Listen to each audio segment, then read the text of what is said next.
Guys, so obviously many of you all reached out to me about the updates that were happening for the UK visas in terms of y'all were confused about what would be the salary threshold requirements for healthcare professionals, and y'all were concerned about whether y'all could get your dependents along with you, especially since carers and senior carers were not allowed to do so.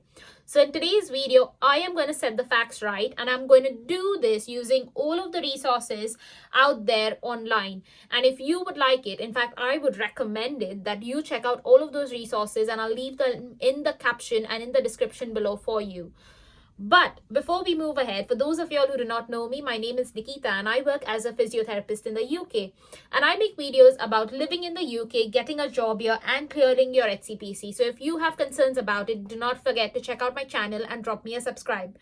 But let's dive into the content for today's video. Now, just before we move ahead, I just wanted to let you know that, as many of you all know, and I've said this before, I am a physiotherapist. I am not an immigration advisor or an immigration lawyer. So whatever information I share with you is something that I have gone through and collected and skimmed through myself. And I highly recommend you guys going out and checking it for yourselves. Do not believe anything that an Instagrammer or a YouTuber is saying just because that might sound favorable to your ears or that might sound favorable to your situation. Go back and do the research, clarify all of the doubts that you might have, get more clarity by reading documents by yourself that might be on the Home Office or on the gov.uk website. But let's talk about the first question that many of you all have. Obviously, one of the first questions that many people are asking is, Nikita, if I come on a care worker visa or a senior care worker visa, am I allowed to get my family members with me? And you'll have even gone ahead and actually found like a few resources to say, yes, you can. But in today's video, I'm going to clarify it and say, no, you can't. You cannot get your dependents with you from April onwards, and that's from now onwards. And why am I saying that? Let's just see a little bit more information about that. So as you can see on your screens right there, this was issued by the Home Office, and the earlier publication, that is when it was originally published, was in November 2016, but it was updated as of April 2024. And if you see right there, you've read this one line that says, obviously, a dependent partner and dependent child can accompany on this route, which is essentially the skilled worker visa, because you've seen several occupations down there, and obviously the last ones on there are care worker, home carers, and senior carers. But what you are not checking is your occupation code. Now, for those of you all who don't know, every occupation or every profession in the UK is granted a certain occupation code. Now, for example, I am a physiotherapist. My occupation code is 2221. If you are an OT, it would be different. If you are a nurse, it would be different. It just depends on what profession you come under. And this is the code for carers and senior care workers. Now, we're going to scroll through to the bottom of the document where there is going to be relevant information. And like I've said before, I'm not going to read out the whole document to you. If you are interested in that, please don't forget to check the description below, because the description box actually has the link for this specific document that I am sharing on the screen right now. But as you can see right there, it says that the dependent partner of a skilled worker, and here P stands for the primary applicant, that is the person who's being issued the skilled worker visa. So the applicant should be a partner of a person P, where one of the following applies. So P has a permission on the skilled worker route, which obviously you might have been granted the skilled worker visa. So you clarify or you tick that box. P is at the same time applying for and is granted for an entry clearance or the permission of a skilled worker route. Entry clearance is basically your visa entry to come into the UK. So if you are applying, say, for example, from Pakistan, you would need an entry clearance, which is your skilled worker visa, but it would come as a sticker on your passport. So if you have that, that's also another tick box for you. Or if P has settled or has become a British citizen, providing P had permission on the skilled worker route when they settled and the applicant had permission as P's partner at that time. So again, if you have settled or if you're looking at your ILR or you're a citizen and there is a dependent with you, you still take that box, and that's when you can get your dependents, right? So now that you've understood this, let's go on further below to see what it says. Now, it says that P must not have been applying for entry clearance or permission as a skilled worker sponsored job in SOC 2020 occupation code 6135, which is care worker and home carer, or 6136, which is senior care workers. Now, what this essentially goes to say that if you are coming under these two occupation codes, you will not be allowed to get your dependents along with you, and that includes your spouse, which could be your husband or wife, and your children. So hope that clarifies it for many of you guys out there. But again, if you have any questions about that, do not forget to drop them in the comments below and I will try to get back to them. Now, just to sort of see what this document says further, it says that if you are granted your entry clearance or your permission as a skilled worker for 6145 and 6146, which were the earlier SOC codes, that's the occupation codes, before the rules on 11th of March 2024, then you would have been allowed to get your dependents along with you. Now, this also works in another way because, for example, if you are somebody who had come to the UK, say 2 years ago or 1 year ago, or even any date before the 11th of March, and you thought that I'll let my dependents or I'll let my children be in India or Pakistan or Bangladesh while I am trying to settle myself a bit within the job role, within the new country. And now, say for example, in May, you are ready to get your dependents along with you to come over here and live with you, then you would be allowed to actually get your dependents with you because you submitted your initial application or your entry clearance on a date before March 2024, which is the deadline or the cutoff for this sort of rules to be applied from.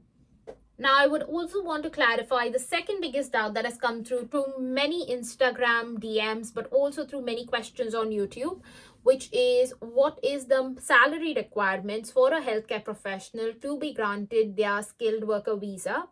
Now, again, I know a lot of this confusion stemmed from the fact that obviously many healthcare professionals were dropped off the shortage occupation list. This happened obviously because the shortage occupation list was replaced by something known as the ISL, which is the immigration salary list. And now obviously on there, there's only lab technicians, which is obviously one of the only healthcare professionals on there. But what happens to the rest of the whole lot of healthcare professionals? And that includes doctors, nurses, physios, OTs, speech and language therapists, audiologists, pharmacists, and so many others. So let's get you a bit more clarity on that. So I'm actually still on the same page on my browser, and as you can see, I've scrolled through it and I've come down to this point system over here, which is called the eligibility requirements for the skilled worker. Now, what essentially happened a few months ago, actually a few years ago, was that the UK government decided that in order to issue visas, they would have a point-based system. So if you meet a certain criteria, you would be allocated some points. Now, obviously, we'll deep dive through that a bit more, but what you need to remember is that the minimum points required for you to get a skilled worker visa is 70 points. So as far as you meet the threshold of 70 points, you should be granted a skilled worker visa, provided you've submitted the right documents and they've gone through the essential checks. So let's deep dive a little bit more into that.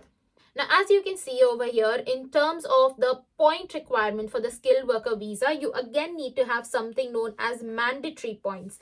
Now, these mandatory points need to be obviously for all skilled worker visas, and the first one on there is sponsorship. So your employer should have agreed to offer you sponsorship. Now, how do they verify that, or how does Home Office verify that?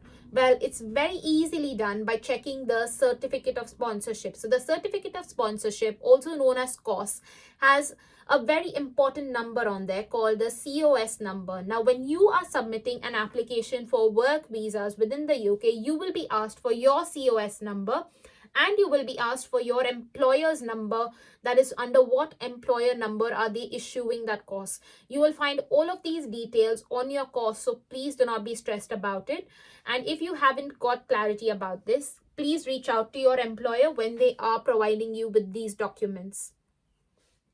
But as you can see right there, if you get that sponsorship, you will directly be offered 20 points. So that's 20 out of 70 done already. The next thing that you need is a job at an appropriate skill level. Now, for example, that just means that whatever skills or qualifications you have, your job needs to be at the same level. It needs to be a good match. So, for example, if I'm a physiotherapist and I'm coming for a job of a doctor, that's a slight of mismatch between the skill set, and most likely my visa might not be approved. But if I am a physiotherapist and I'm applying for the job of a physiotherapist and I've got a sponsored letter for that, then potentially there's a good skill match there, and I should be offered these 20 points quite easily. And coming down to the last bit, which is the English language requirements at B1 level, which is intermediate level.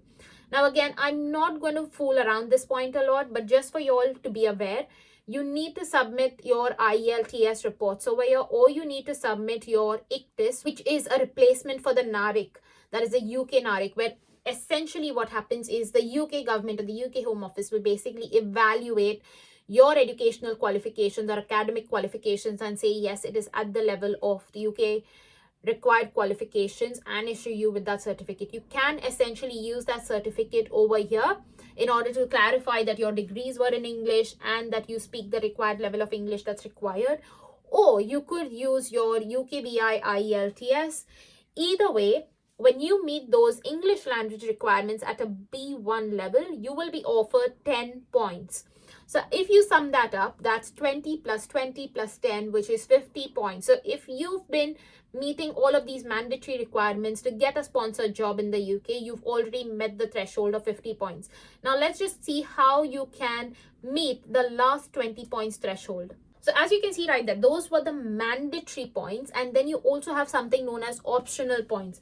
And if I scroll down a bit below, you can see that there are so many different options for you to meet that particular way of getting those 20 additional points. Again, I'm not going to go through each and every one of them because I'm just going to try and tackle the question that you guys have asked me.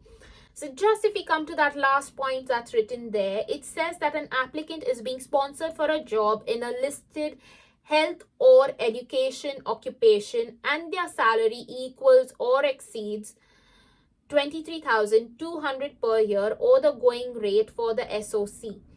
Now, what that essentially means is that if your job falls under the category of these specified healthcare and educational jobs, you just need a minimum salary of £23,200. Now, this is quite easily met if you are coming on a band 5 level job, because I think the current band 5 salary levels are around £25,000. So as you can see, already £2,000 higher than that. Band 6 is obviously higher, band 7 is even bigger. So even if you're coming at a band 5 salary level, I would say you're quite easily meeting those thresholds. Now let's just speak about what are the occupations that are included under the health and educational occupations.